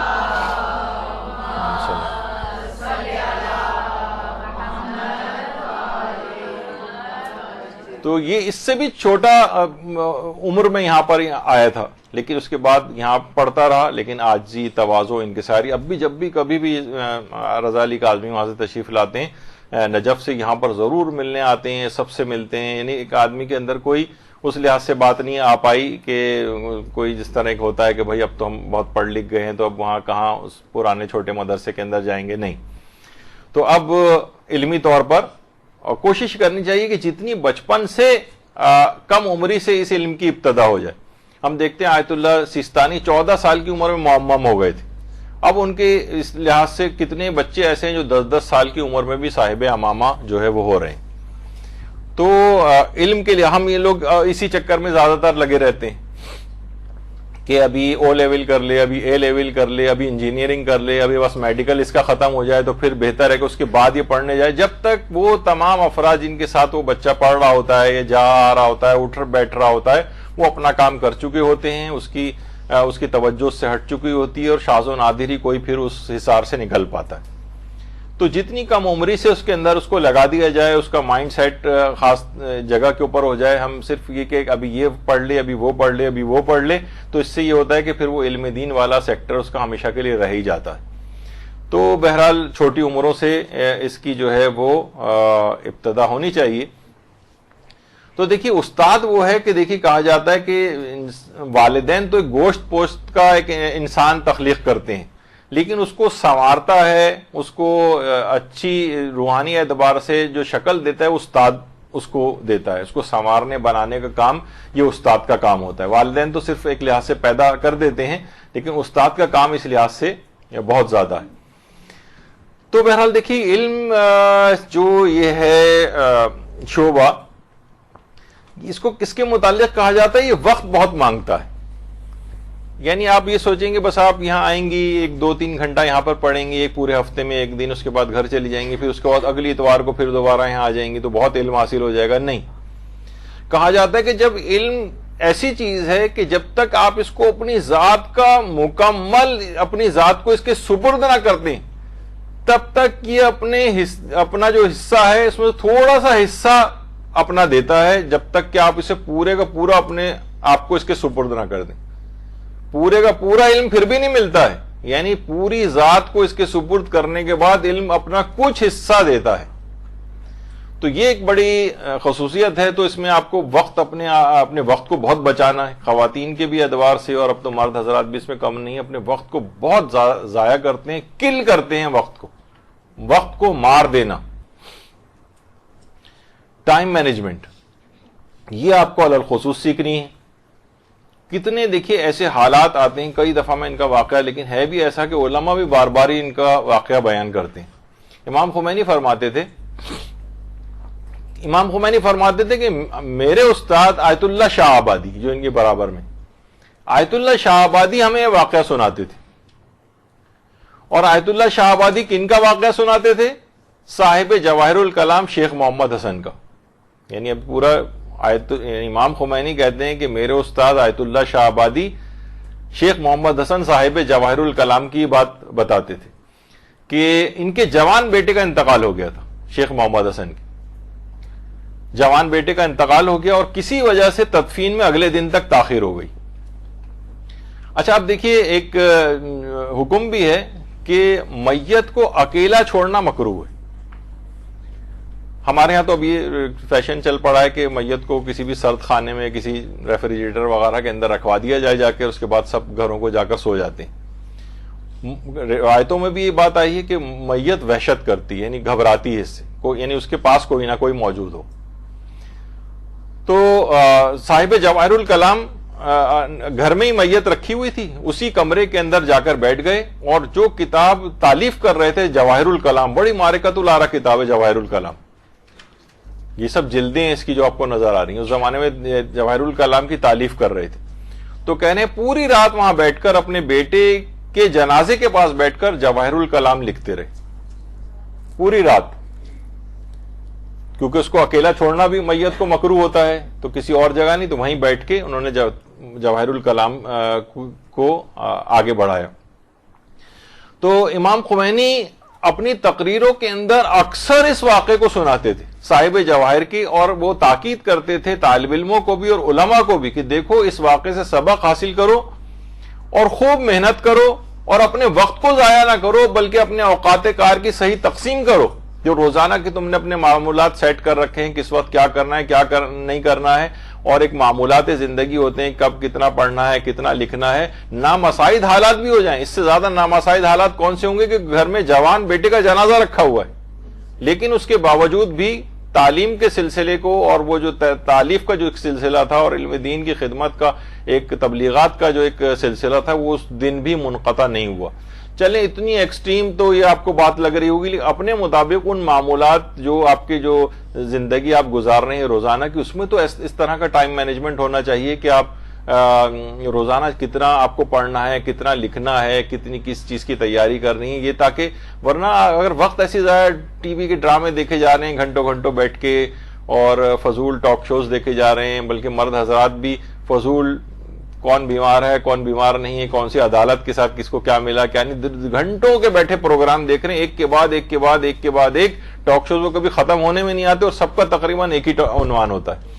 تو اس میں وقت اپنے ضائع کرنا اور ضائع لگانا، وقت کو مسلسل ضائع کرنا، تو خواہ کتنے ہی نامساعد حالات ہو جائیں، ہم دیکھتے ہیں علماء کی اس سیرت کے اندر کہ جناب ٹانگوں میں فریکچر بھی ہو گیا ہے، لیکن تب بھی جو ہے اگر مدرسے نہیں جا پا رہے تو مثلا طالب علموں کو اپنے گھر بلا لیا، وہیں پہ بیٹھ کر ان کو جو ہے وہ تعلیم جو ہے وہ دے رہے ہیں۔ مجھے یاد آتا ہے اپنا ابتدائی دور بھی کہ جس زمانے میں کراچی میں شدید ہنگامے ہوتے تھے اور کرفیو لگا کرتے تھے، تو ہم کرفیو کے ٹائمنگز میں جس وقت کرفیو کھلتا تھا، مشکل سے 2 گھنٹے یا 3 گھنٹے کا کوئی ٹائم ہوتا تھا جس میں کرفیو کھلتا تھا، تو اس میں سولجر بازار میں ہمارا مولانا صادق حسن قبلہ جو ہمارے استاد تھے، ان کی کلاس باقاعدہ ہوتی تھی، ان کرفیو ٹائمنگز میں بس میں بیٹھ کے بہت مشکل وہاں پہنچتے تھے اور اس کے بعد کر کے وہاں سے فوراً نکلنا ہوتا تھا کیونکہ کرفیو بند ہونے کا وقت ہو رہا ہوتا تھا۔ آج بھی مجھے وہ زمانہ یعنی یاد آتا ہے، تو ایک سنہری دنوں کے طور پر یعنی اس میں جو ایک لذت محسوس ہوتی ہے۔ تو یعنی وہ نامساعد حالات ہیں، ہنگامے ہو رہے ہیں، گولیاں چل رہی ہیں، کرفیو لگا ہوا ہے، کرفیو کھل رہا ہے، اس میں جو پڑھائی اب ہر چیز جو ہے سہولیات میسر ہو گئی ہیں، پہلے کی نسبت امن بھی قائم ہو گیا، لیکن تب بھی مثلا اگر کوئی پڑھ کے نہیں دے رہا ہے تو پھر تو اس پہ افسوس ہی کیا جائے گا نا۔ یعنی بہرحال اپنے وقت کو اسی طور پر انسان کو لگانا چاہیے کہ ٹائم کو کیسے مینج کریں، چاہے ایسے حالات ہی کیوں نہ ہو جائیں۔ تو اسی طریقے سے مثلا آیت اللہ شب زندہ دار ہیں، یہ کہتے ہیں کہ یعنی میں کیسے ہی حالات کیوں نہ ہوں، روزانہ میں سونے سے پہلے احکامات کا ایک ورقہ ضرور پڑھتا ہوں۔ مثلا توضیح المسائل ہے، یہ تو خیر خود ہی بھی مجتہد ہیں، لیکن احکامات یعنی فقہی مسائل کا ایک صفحہ میں روزانہ تلاوت، یعنی دن میں اور تمام مصروفیات کے علاوہ، یعنی جس وقت سونے لگتا ہوں تو سونے سے پہلے احکام کا ایک صفحہ ضرور پڑھتا ہوں، اس میں کبھی ناغہ نہیں ہوتا چاہے کیسے ہی حالات کیوں نہ ہو جائیں۔ تو پھر دیکھیے پھر انسان کا یہی ہے کہ جب ٹائم کو ایسے مینیج کرے گا، اپنے زندگی کے اس کو ایسا مینیج کیا جائے گا، اوقات کار کی تقسیم اس وہ بابرکت بنائی جائے گی، تو پھر اس میں ایک نورانیت پیدا ہوگی۔ کہا جاتا ہے نا کہ دو چیزوں کا طالب علم کے لیے ضیاع جو ہے سب سے زیادہ ہے. ایک ہے وقت کا ضیاع. لمبی لمبی آرزوئیں جو ہے نا یہ وقت کا ضیاع کرواتی. بہت ابھی یہ اور وہ روزانہ کے پروگرامز اور یہ کپڑے لینے ہیں تو بازار جانا ہے تو سلنے دینا ہے تو درزیوں کے چکر, یہ جو ہے یہ آپ کے وقت کو کل کرتے ہیں. اور دوسرا ہے دل کا ضیاع. آخرت پر دنیا کو مقدم کرنا یہ کہا جاتا ہے دل کا ضیاع ہے. یعنی ہر وقت بس دنیاوی خواہشات یہ بس اس میں انسان لگا رہے. تو علماء ایک چیز اور بھی فرماتے ہیں کہ دیکھیے علم جو ایک نور ہے نا, تو یہ نورانیت یہ دائمی ہونی چاہیے. تو کوشش کریں ساری زندگی طالب علم رہیں, کبھی یہ سلسلہ منقطع نہ ہو, آپ کبھی فارغ التحصیل نہ ہو. جیسے علماء باقاعدہ دعا دیتے ہیں جب زیارات حج یا عمرے کے اوپر جو ہے لے کر جاتے ہیں, حج ختم ہو جاتا ہے یا احرام لوگوں کا اترتا ہے, تو وہ کہتے ہیں کہ آپ کا یہ ظاہری احرام تو اتر گیا, لیکن ہماری دعا ہے کہ آپ کا باطنی احرام کبھی نہ اترے. باطنی احرام یعنی اب کہ میں یہ نہیں کروں گا, یہ نہیں کروں گا, یہ نہیں کروں گا, یہ نہیں کروں گا. ایک تو ظاہری احرام کی جو حالت ہوتی ہے کہ یہ نہیں کر سکتے اور بال نہیں توڑ سکتے اور تیل نہیں لگا سکتے اور خوشبو کا استعمال نہیں کر سکتے اور جدال اور جھوٹ اور فیسق اور اس تمام چیزیں اس کے اندر آتی ہیں. تو کچھ ظاہری چیزوں کی پابندی ہے, اور ایک ہے اب اس احرام سے جو یعنی انسان کی روح کو بھی پابند احرام ہو جانا چاہیے, لیکن وہ احرام کبھی نہ اترے.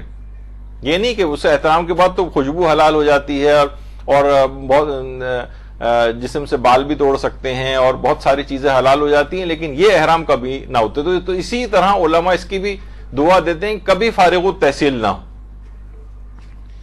تو بہت سی طالبات ہماری ایسی ہیں جو مدرسے کو شاید یہ 19واں سال یہ سیشن ہے جو چل رہا ہے, تو شروع سے جو آئی تھی تو کچھ طالبات ابھی تک وہ آ رہی ہیں, پہلے پڑھتی تھیں اب پڑھاتی بھی ہیں ماشاءاللہ. تو یہ سلسلہ کبھی رکنا نہیں چاہیے. اور کہا جاتا ہے کہ جب بھی شادی شدہ آدمی کے متعلق یہ بات کہی جاتی کہ وہ ہمیشہ طالب علم رہتا ہے. بیوی کو لگتا ہے کہ ماں سکھا رہی ہے اور ماں ہی سمجھ رہی ہوتی کہ بیوی اس کو سکھا رہی ہے اور پڑھا رہی ہے, تو اس طرح ہی بیچارہ ساری زندگی پڑھتا ہی رہتا ہے, یہ کبھی ریٹائر نہیں ہوتا پڑھائی سے, تو اس کو طالب علم سمجھا جائے گا.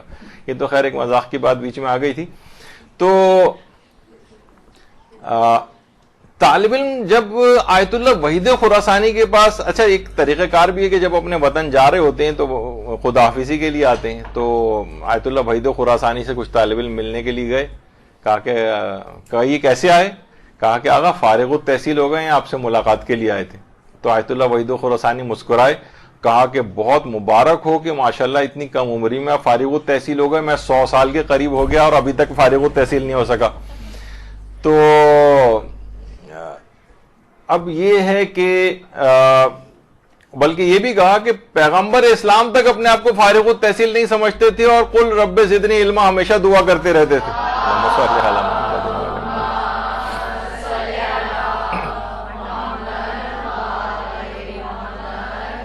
یہاں خواتین ہیں کہ بس ادھر رشتہ طے ہوا اور فارغ التحصیل ہو گئیں مدرسے سے, یہاں شادی ہوئی اور فارغ التحصیل ہو گئیں, اور اسکول اور کالج یا یونیورسٹی میں کسی جگہ ایڈمیشن ہو گیا تو بس مدرسے کو خیر آباد کہہ دیا, اور کسی کے یہاں اولاد پیدا ہو گئی تو بس اب ساری زندگی کے لیے تعلیم کا سلسلہ رک گیا. یہ نہیں ہونا چاہیے.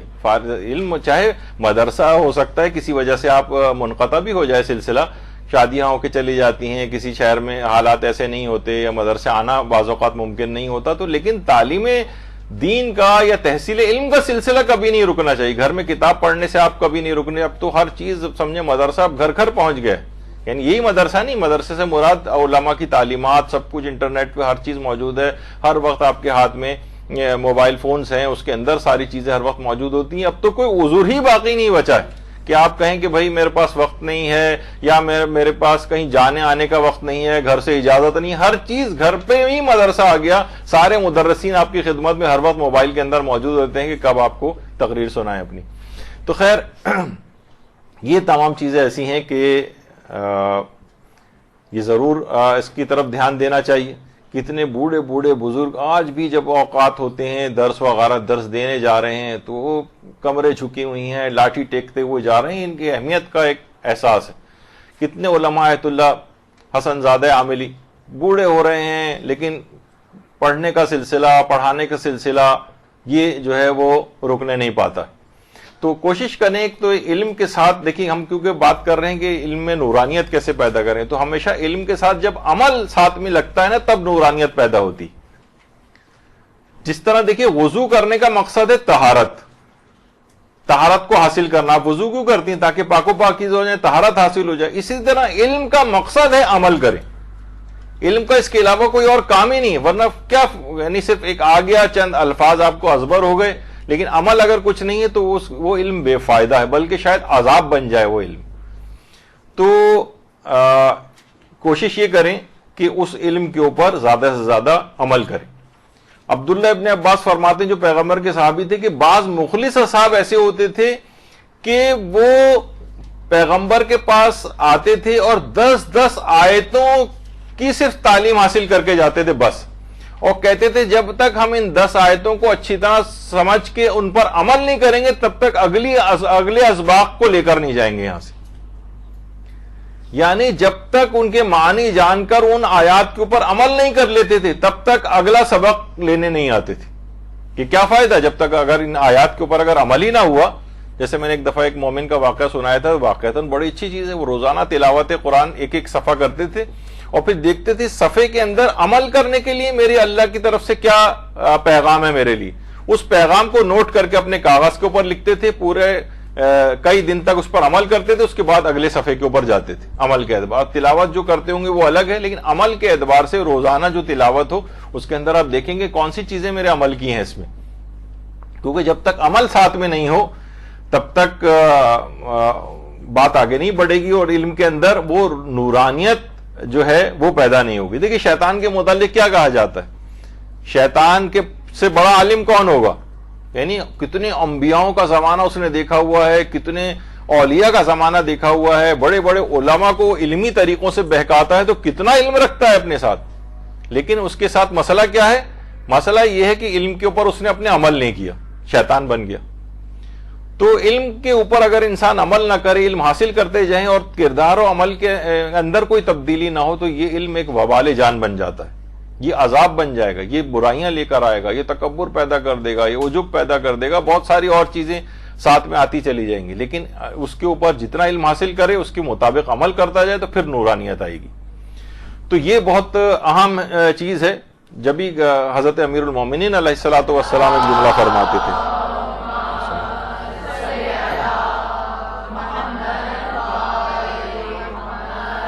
وہ فرماتے تھے علم جو ہے وہ عمل کو آواز دیتا ہے. اگر وہ عمل کو حاضر پاتا ہے تو رک جاتا ہے ورنہ رخصت ہو جاتا ہے. یعنی علم عمل کو آواز دیتا ہے، اگر عمل موجود ہوتا ہے وہاں پر، عمل کو اگر وہ حاضر پاتا ہے تو علم رک جاتا ہے ورنہ رخصت ہو جاتا ہے. یعنی اگر آپ نے عمل نہیں کیا تو علم بھی آپ بھلا دیں گی، یہ ضائع ہو جائے گا. ساری زندگی کی جتنی محنتیں وہ بھی سب ضائع ہو جاتی ہیں. کتنا تحصیل علم میں آدمی وقت لگاتا ہے لیکن اس کے مطابق عمل نہیں کرتا جائے گا تو فراموشی اور نسیان بڑھتا جائے گا، وہ علم سب غائب ہو جائے گا. عمل کرتے جائیں گے تو وہ اس کے اندر ایک نورانیت ہوگی اور وہ اندر اپنی جڑیں مضبوط کرے گا. اور علم میں ایک اور بات بھی یہ ہے کہ عیش پرستی سے انسان اپنے آپ کو، جتنے عیش و عشرت، تن آسانی، سہولیات، اس کی تلاش میں رہے گا. یعنی حقیقتاً ہم دیکھتے ہیں کبھی جیسے زیارات یا حج وغیرہ کا سلسلہ بھی ہوتا ہے تو اکثر جو ہمارے گروپ کے جو عالم دین ہوتے ہیں ان سے میں ذکر کرتا ہوں کہ جو پہلے جو حج ہوا کرتے تھے جس میں ہم جاتے، جس میں سہولیات بہت کم ہوتی تھیں، جس میں بہت دور دور رہائش گاہیں ہوتی تھیں، ایک ایک کمرے کے اندر 15 20 آدمی رہتے تھے، وہ ہمیں روحانی اعتبار سے ان حجوں کے اندر زیادہ اب تک یاد آتے ہیں کہ ان کے اندر روحانیت زیادہ تھی. اب بڑے بڑے 5 اسٹار اور 7 اسٹار ہوٹلز کے اندر ٹھہرنا اور ایئر کنڈیشن بسوں کے اندر سفر، اس میں بسوں میں چھتوں پہ بیٹھ کے جا رہے ہیں، لٹک کے جا رہے ہیں، اور کس طرح سے وہ اس کے اندر تو علم جو کے ساتھ بھی یہ مسئلہ ہے کہ عیش کوشی، یہ تو ایک ایسی سمبولک ایک آپ کے سامنے ایک تصویر جو جس کو کہا جاتا ہے کہ حکونا مٹاٹا لائف سٹائل جو کہلاتا ہے. یعنی ہر بس ایک عیش و آرام کے اندر بس اسی کے اندر ہی کچھ برگردانی آپ نے کر لی, موبائل فون میں سے لیٹے لیٹے کوئی کلپ سن لیا بس خالی, یعنی اس کے اندر کوئی محنت نہیں کرنی پڑ رہی, آپ کو کوئی جاں فشانی نہیں کرنی پڑ رہی, تو اس کے اندر بھی برکت اور نورانیت ختم ہو جاتی. کچھ محنت کرنی پڑے گی, کچھ جان لگانی پڑے گی, نامساعد حالات برداشت کرنے پڑیں گے. یہاں ہر وقت اگر انسان اس کوشش میں رہے کہ بس مجھے ایئر کنڈیشنڈ اور جناب بہترین جو ہے وہ ایٹماسفیئر اس کا چاہیے پڑھنے کے لیے, تو اس میں کوئی خاص ایسی پڑھائی نہیں ہوتی جب تک کہ مشقت میں انسان نہ پڑھے. بلکہ میں اکثر وہ سناتا بھی ہوں, یہاں پہ ایک مدرسہ کھل بھی چکا ہے یہاں, ابھی تو نہیں, خیر کافی ہمارے مولانا شہریار عابدی بھی اس مدرسے کے اندر جو ہے وہ پڑھ چکے ہیں. اکثر وہاں کے حالات سناتے ہیں کہ انہوں نے اس کو آئیڈیل مدرسہ ظاہری اعتبار سے بھی بنانے کی کوشش کی تھی, جس میں طالب علموں کو سہولیات کہ جناب وہ ہاسٹل تھا اور صبح اٹھتے ہی ان کو جو ہے بیڈ ٹی دی جاتی تھی, اور اس کے بعد بادام اور پتہ نہیں کون سی چیزیں کھلائی جاتی تھیں ان کو, اور ہر طرح کی سہولیات ان کو کھانے پینے کے اعتبار سے وہ. لیکن کیا ہے کہ وہ چند سالوں کے اندر ہی وہ مدرسہ بند ہو گیا.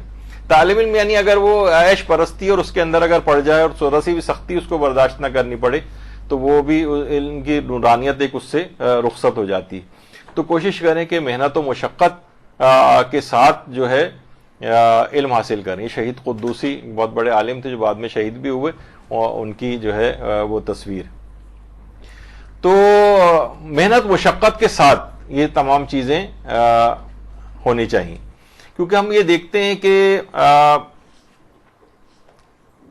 بلکہ کہا جاتا ہے کہ طالب علم کو سب سے زیادہ نقصان پہنچانے والی اگر کوئی چیز ہے وہ سستی اور کاہلی.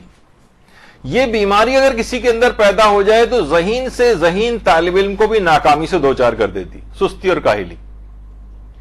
علماء کے ہم دیکھتے ہیں, سیرت کا مطالعہ کرتے ہیں, باقاعدہ علماء اور طالب علموں کی سیرت کی کتابوں کو بھی مطالعہ کرنا چاہیے. کہاں کہاں وہ کس طرح سے وہ لوگ پڑھتے تھے, کیسے حاصل کرتے تھے, بھوکے پیاسے رہتے تھے, لمبے لمبے سفر کرتے تھے.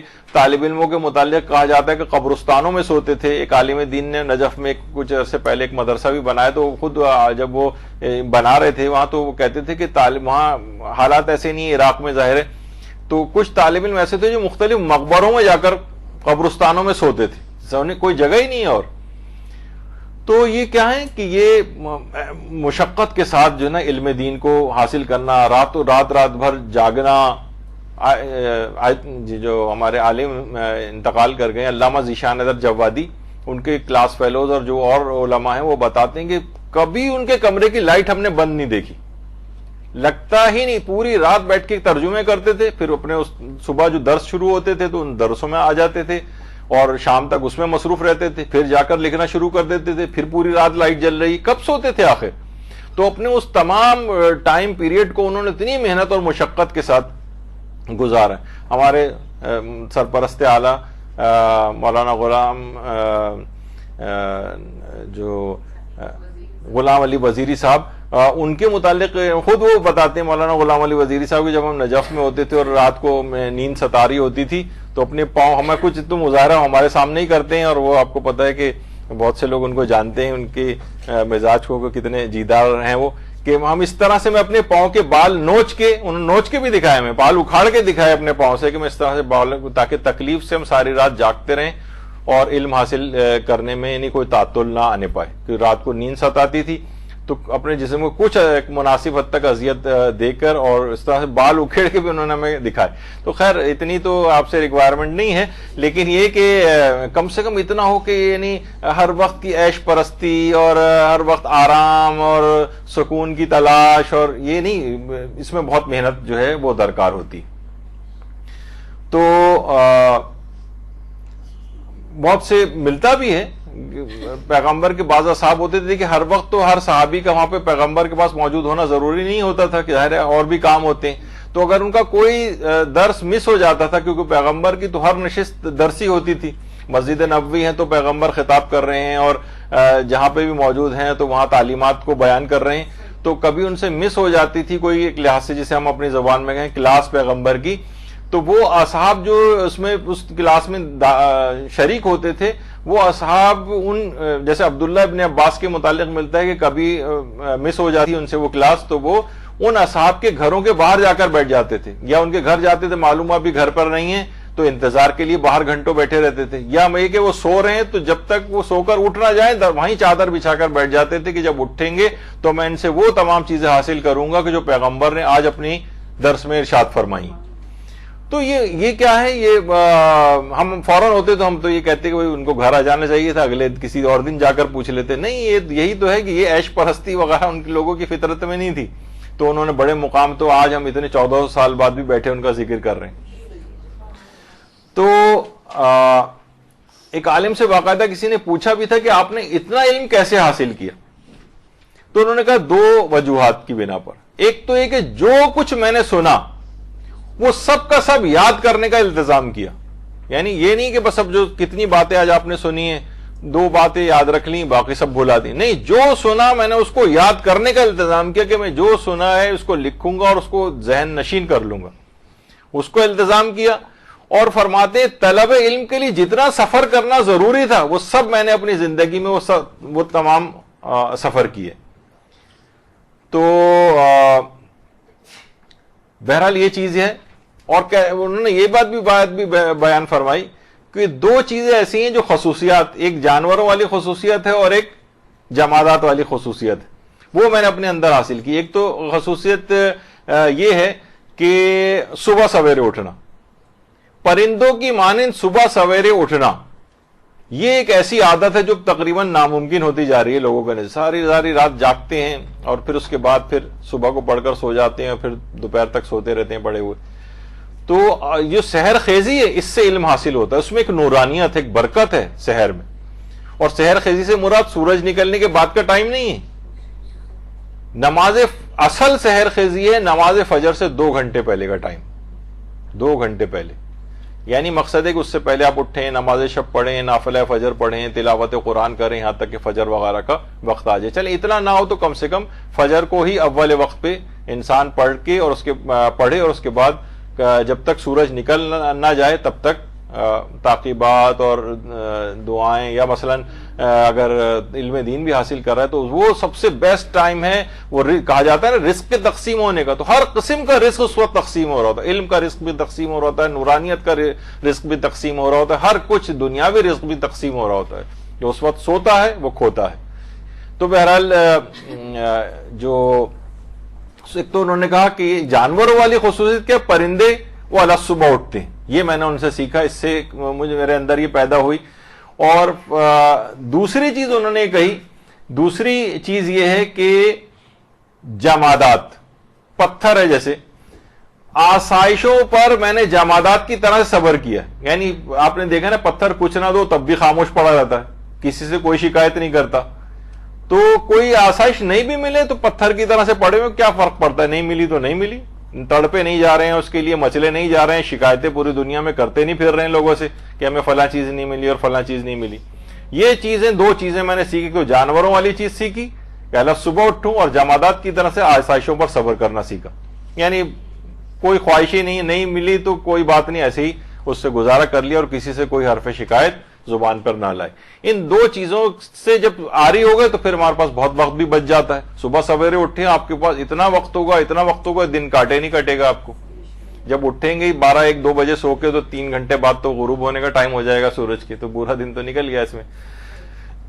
تو یہ ایک چیز ہے، لیکن یہ کہ ابھی چیزیں تو اس کے اندر کافی ساری اور موجود تھیں، نورانیت علم کیسے پیدا کریں۔